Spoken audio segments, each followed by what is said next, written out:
चमक के बिना मोती किसी काम का नहीं, जैसे चमक के बिना मोती किसी काम का नहीं, उसी प्रकार अच्छे व्यवहार के बिना मनुष्य किसी काम का नहीं होता है। उसी प्रकार अच्छे व्यवहार के बिना मनुष्य किसी काम का नहीं होता है। हेलो गाइस, मैं प्रदीप नागर आप सभी का वेलकम करता हूं आज के हमारे इस वीडियो लेक्चर के अंदर।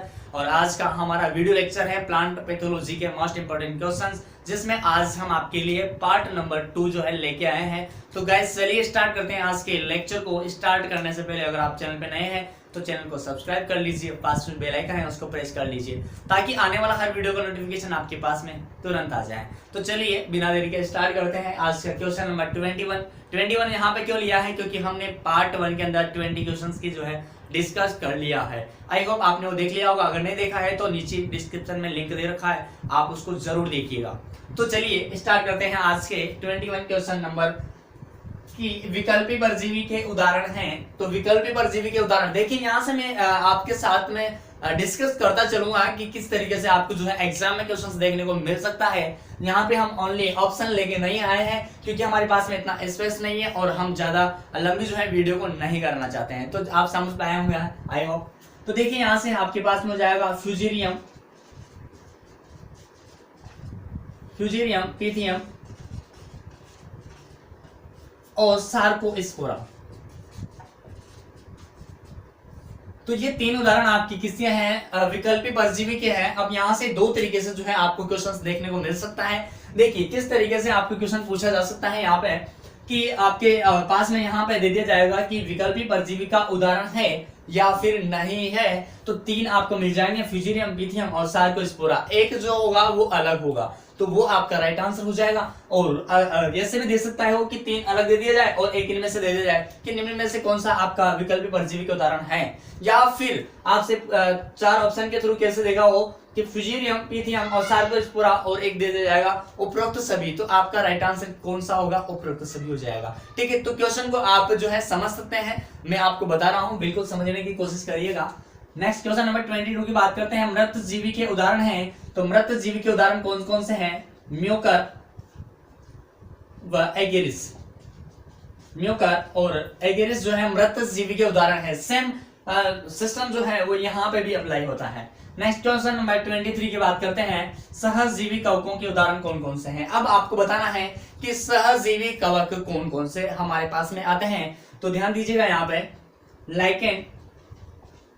लाइकेन व माइकोराइजा लाइकेन और माइकोराइजा दोनों के दोनों जो है सहजीवी के उदाहरण हैं। अब देखिए लाइकेन कहते किसे हैं, तो कवक व शैवाल के सहजीवन को हम किस नाम से जानते हैं, लाइकेन के नाम से जानते हैं। लेकिन सर आप ये माइकोराइजा बता दीजिए। चलिए देखते हैं। यहाँ पे माइकोराइजा की खोज की है फ्रैंक ने और ये की है 1885 के अंदर। ठीक है, 1885 के अंदर की है। लेकिन आपको यहाँ पे बताना चाहूंगा कि माइकोराइजा कहते किसे हैं। तो कवक व उच्च पादपों की जो जड़ें होती हैं,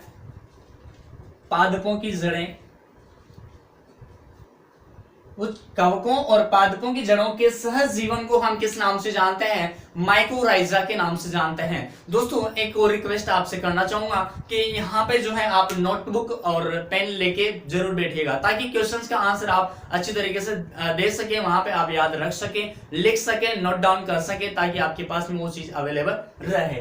तो चलिए नेक्स्ट क्वेश्चन नंबर 24 की बात करते हैं। कवक वर्गीकरण किस विज्ञान के जनक हैं। कवक वर्गीकरण के विज्ञान के जनक हैं। तो कवक वर्गीकरण जो है कौन से वैज्ञानिक ने दिया था, तो ध्यान दीजिएगा कैरोलस लीनियस। कवक का वर्गीकरण इन्होंने ही किया था। ठीक है, बात समझ में आ रही है आप लोगों को। चलिए आगे नेक्स्ट क्वेश्चन नंबर 25 की बात करते हैं। कवकों को फंगाई जगत में किसने रखा था। तो कवकों को फंगाई एक अपने पास में जगत आता है, किंगडम आता है, उसमें रखा किसने था। तो आपके पास एक साइंटिस्ट आते हैं R.H. विटेगर। इन्होंने जो है 1969 के अंदर आपके जो कवक है, फंगाई है, इंग्लिश में इसको फंगाई बोलते हैं, लेकिन हम किंगडम की बात करें यहाँ से तो फंगाई किंगडम के अंदर इन कवकों को R.H. विटेगर ने 1969 के अंदर रखा था।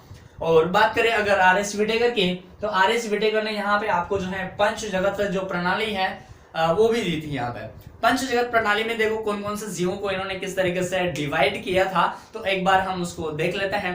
ध्यान दीजिएगा, बोल रहा हूं आपके सामने, मोनेरा, प्रोटिस्टा, फंगाई, प्लांटी और एनिमेलिया। ठीक है, पांचों याद रखना है आप लोगों को। नेक्स्ट क्वेश्चन नंबर 26 की बात करते हैं। कवकों को पटों और लैंगिक जनन के आधार पर 4 वर्गों में किन्होंने बांटा था। ठीक है, तो कवकों को लैंगिक जनन और इनके अंदर पाए जाने वाले सिपेट या फिर पटों के आधार पर जो है किस साइंटिस्ट ने इनको 4 वर्गों के अंदर डिवाइड किया था। तो ध्यान दीजिएगा, पी.एस. सकार्डो आपके पास में एक साइंटिस्ट आते हैं, पी.एस. सकार्डो, जिन्होंने 1886 के अंदर इन कवकों को पटों और लैंगिक जनन के आधार पर 4 वर्गों में डिवाइड किया था। अब 4 वर्ग कौन कौन से हैं तो देख लीजिए, मैं बोलता हूं आपके सामने, आप नोट डाउन करिए। सबसे पहला आता है आपके पास में यहाँ पे फाइकोमाइसिटीज, बेसिडियोमाइसिटीज, एस्कोमाइसिटीज और डिटोरोमाइसिटीज। फाइकोमाइसिटीज, एस्कोमाइसिटीज, डिटोरोमाइसिटीज और आपके पास में बेसिडियोमाइसिटीज। तो चारों के चारों जो वर्ग हैं ये आपके सामने मैंने प्रस्तुत किए हैं। नेक्स्ट बात करते हैं 27 क्वेश्चन नंबर 27 की, और इसका क्या है देखिए यहाँ पे, कवकों का नवीन वर्गीकरण किसने प्रस्तुत किया था। नवीन वर्गीकरण, न्यू जो अपने पास में यहाँ पे है क्लासिफिकेशन, वो किसने दिया था। तो ध्यान दीजिएगा, किर्क व उसके सहयोगियों ने। ठीक है, किर्क व उसके सहयोगियों ने एक बुक आती है आपके पास में, उसका नाम बोलता हूं मैं आपके सामने, आप नोट डाउन करिएगा। तो देखिए, एसवर्थ बिस्बीज डिक्शनरी ऑफ फंगाई। ठीक है, नाम क्या है आपके सामने, किर्क व सहयोगियों ने जो बुक दी है यहाँ पे, जिसमें कवकों का नवीन वर्गीकरण को प्रस्तुत किया है और जिसका नाम है एसवर्थ बिस्बीज डिक्शनरी ऑफ फंगाई। ठीक है, ये 10th एडिशन 2008 के अंदर इसको पब्लिश किया गया था, तो आप नोट डाउन करिएगा। आगे बात करते हैं नेक्स्ट क्वेश्चन नंबर 28 की, किस कवक का उपयोग बेकरी और शराब बनाने में किया जाता है। तो ध्यान दीजिएगा बात पे, देखिए मैं हर बार बोल रहा हूं ताकि आपका जो है कंसंट्रेशन यहाँ पे रहे, बिल्कुल बोर्ड में रहे, आपको जो है क्वेश्चंस के बारे में अच्छी तरीके से नॉलेज मिले। तो देखिए किसका उपयोग किया जाता है, कौन से कवक का उपयोग किया जाता है। तो ध्यान दीजिएगा, सेकेरोमाइसिस, सेकेरोमाइसिस कवक का उपयोग जो है बेकरी व शराब बनाने में किया जाता है। नेक्स्ट बात करते हैं क्वेश्चन नंबर 29 के, किस वर्ग में लैंगिक बीजाणु का अभाव होता है। अभी हमने थोड़ी देर पहले ही कवकों का वर्गीकरण की बात की है, जिसमें इन्होंने पट और लैंगिक जनन के आधार पर 4 वर्गों में डिवाइड किया गया था, जिसमें आपको बताना है कि कौन सा वर्ग है जिसके अंदर लैंगिक बीजाणु जो है उसका अभाव होता है।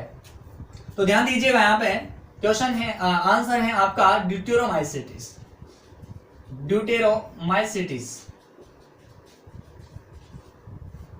अब देखिए यहां से हम बात करते हैं, लैंगिक बीजाणु का अभाव होता है, लेकिन इसके अंदर जो है रिप्रोडक्शन तो पाया जाता है।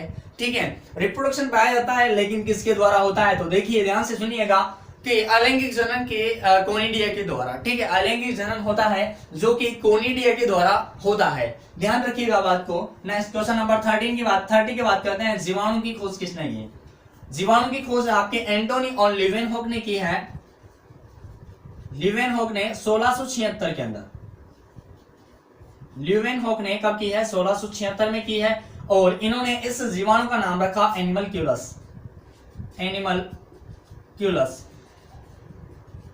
एनिमलक्यूलस। नेक्स्ट बात करते हैं क्वेश्चन नंबर 31 की, सर्वप्रथम जीवाणु जनित पादप रोग की खोज किसने की थी।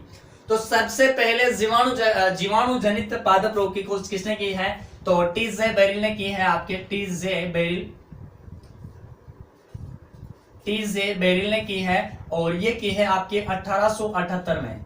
कब की है, 1878 में की है। और जिस रोग का नाम क्या था, अब देखिए पादप रोग की बात हो रही है, तो इस पादप रोग का क्या नाम है, तो नाशपति का दग्ध अंगमारी रोग, नाशपति का दग्ध अंगमारी रोग। ये जो रोग है, प्रथम पादप जनित रोग, प्रथम जीवाणु जनित पादप रोग नाशपति का दग्ध अंगमारी रोग है। अगर हम बात करें किसके द्वारा फैलता है, मतलब कौन सा जीवाणु है जिसके द्वारा ये रोग होता है, तो ध्यान दीजिएगा,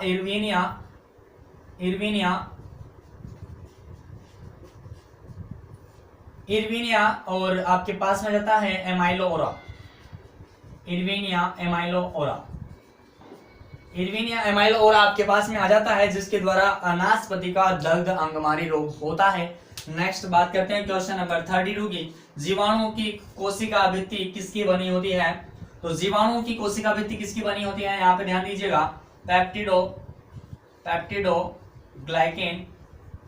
पेप्टिडोग्लाइकेन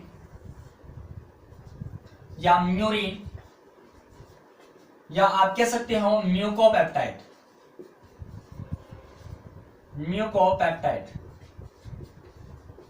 तो जीवाणुओं की कोशिका भित्ति किसकी बनी होती है? पेप्टिडोग्लाइकेन या म्यूरिन या म्यूकोपेप्टाइड की जो है आपके पास में बनी होती है। तो गाइस हम बात करते हैं क्वेश्चन नंबर 33 की। जीवाणु में श्वसनांग पाया जाता है। अब देखिए यहाँ पे श्वसन के लिए या ऊर्जा उत्पन्न करने के लिए इनके पास में माइटोकॉन्ड्रिया एब्सेंट होता है बैक्टीरिया के अंदर, इसीलिए इनके अंदर ऐसा कौन सा श्वसनांग पाया जाता है, ऐसा कौन सा ऊर्जा उत्पादक यंत्र पाया जाता है जिसके द्वारा ये अपना सारा सिस्टम सही तरीके से जो है करते रहते हैं। तो देखिए यहाँ पे मिजोसोम नामक एक श्वसनांग पाया जाता है जो कि आपके जीवाणु कोशिका के अंदर पाया जाता है। ठीक है, नेक्स्ट बात करते हैं 34, क्वेश्चन नंबर 34। देखिए क्या है, जीवाणु में किस प्रकार का न्यूक्लिक अम्ल पाया जाता है? अब देखिए न्यूक्लिक अम्ल जो है दो प्रकार के होते हैं, डीएनए और आरएनए। लेकिन इनके अंदर यहाँ पे जो है हम बात करेंगे कि जो इनके अंदर पाया जाता है डीएनए पाया जाता है जो कि डबल स्टैंडर्ड होता है। कौन सा होता है? डबल स्टैंडर्ड न्यूक्लिक अम्ल इनके अंदर पाया जाता है। कुछ जीवाणुओं के अंदर जो है आरएनए भी प्रेजेंट होता है। आगे देखिए क्वेश्चन नंबर 35 की बात करते हैं। जीवाणु कोशिका में प्रोटीन संश्लेषण के लिए क्या मौजूद होता है? तो जीवाणु कोशिकाओं में प्रोटीन संश्लेषण के लिए एक संरचना पाई जाती है जिसे हम बोलते हैं राइबोसोम, जिसे हम क्या बोलते हैं? राइबोसोम। और यहां से आप कहोगे कि सर राइबोसोम दो प्रकार के होते हैं, हमें तो एक प्रकार चाहिए जो इसके अंदर पाया जाता है। तो दोस्तों देख लेते हैं यहाँ पे 70S टाइप का जो है राइबोसोम इनके अंदर पाया जाता है।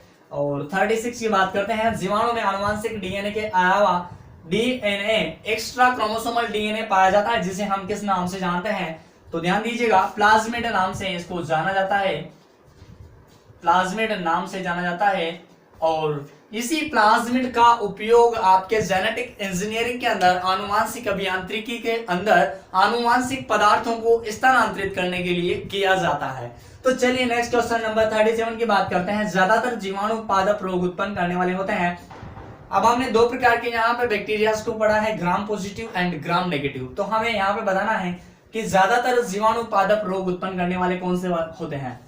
तो ध्यान दीजिएगा, ग्राम पॉजिटिव।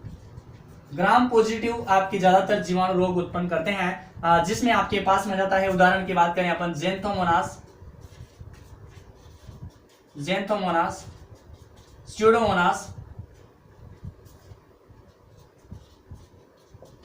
स्यूडोमोनास और एक और आ जाता है आपके पास में एरिविनिया। तो ये तीनों एग्जाम्पल आपको ध्यान रखना है जो कि ग्राम पॉजिटिव है और ये पादपों के अंदर जो है ज्यादातर रोग उत्पन्न करते हैं। जीवाणु की कसाबिका बनी होती है, आपको बताना है जीवाणु की जो कसाबिका होती है जो इसको चलने में और कहीं पे भी चिपकने के लिए जो है सहायक होती है। तो इसको देख लेते हैं किसकी बनी होती है। तो एक प्रोटीन आती है आपके पास में, फ्लेजिलिन नामक प्रोटीन। फ्लेजिलिन प्रोटीन की जो है ये आपकी कसाबिका बनी होती है जीवाणुओं की। और नेक्स्ट क्वेश्चन की बात करते हैं। अकशाबिक जीवाणु का नाम बताना है आपको। तो अकशाबिक जीवाणु कौन सा है? तो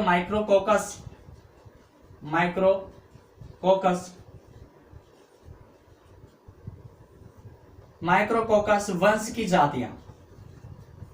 की जातियां जिनके अंदर कशाबिकाएं नहीं होती है। बाकी इनके अलावा अगर आप देखोगे तो उनके अंदर कशाबिकाएं पाई जाती है।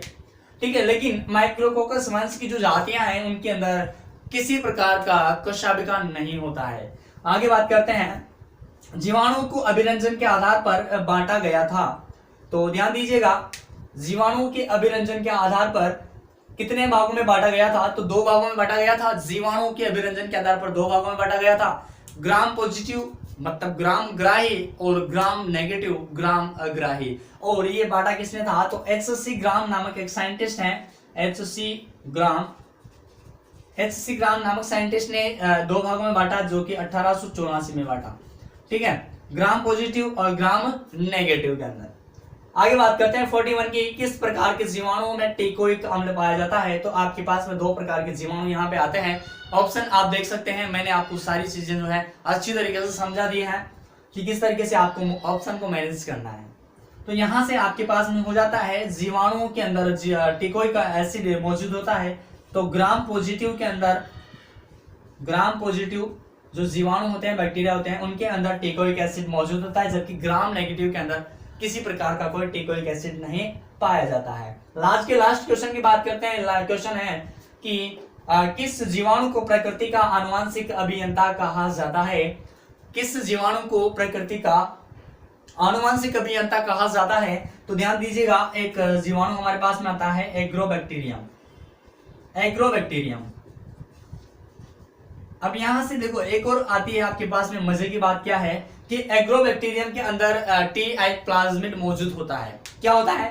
टी प्लाज्मिड मौजूद होता है, और जिसका उपयोग जेनेटिक इंजीनियरिंग में जीन या आनुवांशिक पदार्थ जो होते हैं उनको स्थानांतरित करने के लिए किया जाता है।